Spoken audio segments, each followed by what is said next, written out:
100 marks लाना है, उसका कभी रिजल्ट नहीं होगा, स्पेशली कंपटीशन में। ये स्ट्रेटजी बोर्ड में काम करती है। जब आप बोर्ड के एग्जाम दे रहे हैं, 10th में, मैट्रिक में, इंटर में, वो बीएससी एमएससी, उसमें काम करती है। सपोज करो कि आपका 100 नंबर का क्वेश्चन आ रहा है, कितने नंबर का? 100। भगवान उतर जाएगा तो 100 करेगा। इसका सबसे बेस्ट स्ट्रेटजी जानते क्या होता है? सबसे बेस्ट तरीका, इसका ऐसा 50% सेलेक्ट कीजिए कि हमको ये वाला ये टॉपिक हमको पढ़ लेना है। 50% ये डिसाइड कीजिए कि ये सारी चीजें हमें नहीं छूटनी चाहिए, क्योंकि एग्जाम में जब क्वेश्चन को एग्जामिनर बनाता है ना, तो उसको ऐसा नहीं है कि पागल है उठा और आके क्वेश्चन बना के चल दिया। उसे एसएससी का लेना है या बीपीएससी का लेना है, यूपीएससी का, ऐसा नहीं कि क्वेश्चन देना, एग्जाम लेना, लेके चला गया। उसके लिए भी कुछ रूल एंड रेगुलेशन होते हैं, उसके ऊपर भी कुछ होता है। जैसे स्टूडेंट्स के लिए एक सिलेबस होता है एग्जाम देने का, वैसे ही एग्जामिनर के ऊपर एक सिलेबस होता है क्वेश्चन सेट करने का पैटर्न, जिसमें वो 50% एवरेज क्वेश्चन सेट करता है, जिसके लिए बहुत खास मेहनत की जरूरत नहीं है, केवल सिंसियरिटी की जरूरत है।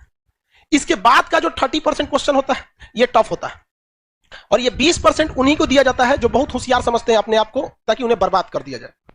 ये 20% क्वेश्चन किसी कीमत पे आपसे नहीं हो सकता है। देखो बाबू, ये 20% कब हो सकता है? बोर्ड के एग्जाम में। बोर्ड के एग्जाम में आप 100 में 100 करो, लेकिन जिसने यहां सोच लिया, आप कभी कभी देखते होंगे कुछ क्वेश्चन को हम बड़ा सीरियसली बताते होंगे, किसी क्वेश्चन को बता के इग्नोर कर देते हैं, अरे हटा यार। जानते हैं किसको? ये 20% वाले। रीजन क्या है कि आपको हर एक सब्जेक्ट देखना है। हम ये 20% भी बढ़ा सकते हैं, लेकिन फिर दिक्कत क्या होगा? फिर आपसे रीजनिंग गया काम से, आपसे इंग्लिश गया काम से, मैथ गया काम से, सब चीज चौपट होने लगे। तो आपको क्या बनना है? जर्नलिस्ट बनना है, स्पेशलिस्ट नहीं बनना है। हमारे लिए क्या चाहता है? हम तो पूरा लिखवा देंगे, पूरा ले सोच रहे, एक राजवंश तो कुछ नहीं छोड़ेंगे। लेकिन फिर भी हम क्या करते हैं? कोशिश यही करते हैं कि कम से कम ये वाला तो ससुरा किसी कीमत पे ना छूटे, ये वाला नहीं छूटे। रिजल्ट यही दिलाता है। जिनका कमांड इस पर हो गया, उनका रिजल्ट हो जाएगा। इसको कभी नहीं देखना है। इवन मैथ में देखिएगा क्या होता है। हम तो मैथ के टीचर नहीं हैं जो हम आपको मैथ के बारे में समझाएं, लेकिन लड़का को कभी कभी देखते हैं। एक लड़का यहीं के लाइब्रेरी में कभी कभी चले जाते हैं हम भी। एक बार रात में देखे लड़का सीजीएल की तैयारी कर रहा था, कैट का मैथ बना रहा है। मतलब क्या कर लोगे यार? 20% वाले में जाओगे, इसमें जाओगे ना, 100 में 100 लाओगे यहाँ पे। बाकी इंग्लिश चौपट होगा, फिर टीयर 1 में रीजनिंग और जीएस चौपट हो जाएगा, रीजनिंग चौपट हो जाएगा। तो कभी भी आप अपने आप को ओवर एडवांस मत समझिए। आप में से भी कुछ लड़का और कुछ लड़की ओवर एडवांस होते होंगे सब। तो किस में जाता है सब? ये 20% में। ओकरा उसका रिजल्ट नहीं चाहिए, उसको क्या चाहिए? टॉप करना है। यूपीएससी में एक लड़की थी, श्वेता सिंह करके, ऐसे वो पीटी एग्जाम के कट ऑफ से केवल 1 नंबर ज्यादा पाई थी। अब उसका टीना डाबी भी थी, कई लड़कियां थे सर, टीना डाबी भी थी। तो कट ऑफ से केवल कितना नंबर पाई थी? 1 नंबर, और टॉप में चल गए सब। बहुत से ऐसे, केवल टीना डाबी या श्वेता सिंह का एग्जांपल नहीं, ऐसे हजारों के एग्जांपल मिले कि कट ऑफ से केवल कितना नंबर, 1, 2 या 3 नंबर ज्यादा, और उसके बाद जब ओवरऑल मेंस का आया तो पूरे ऑल ओवर इंडिया में चले गए।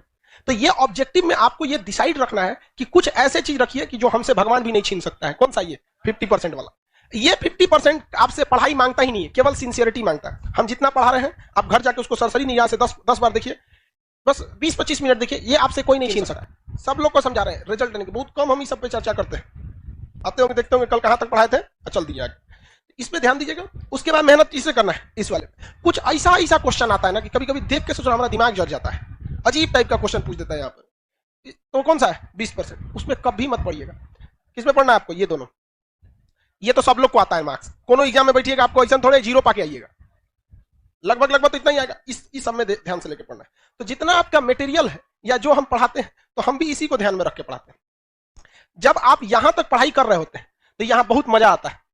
जब इसमें घुसते हैं तो थोड़ा दिमाग लगाना पड़ता है, और जब इसमें घुसते हैं तो बोरिंग लगने लगता है।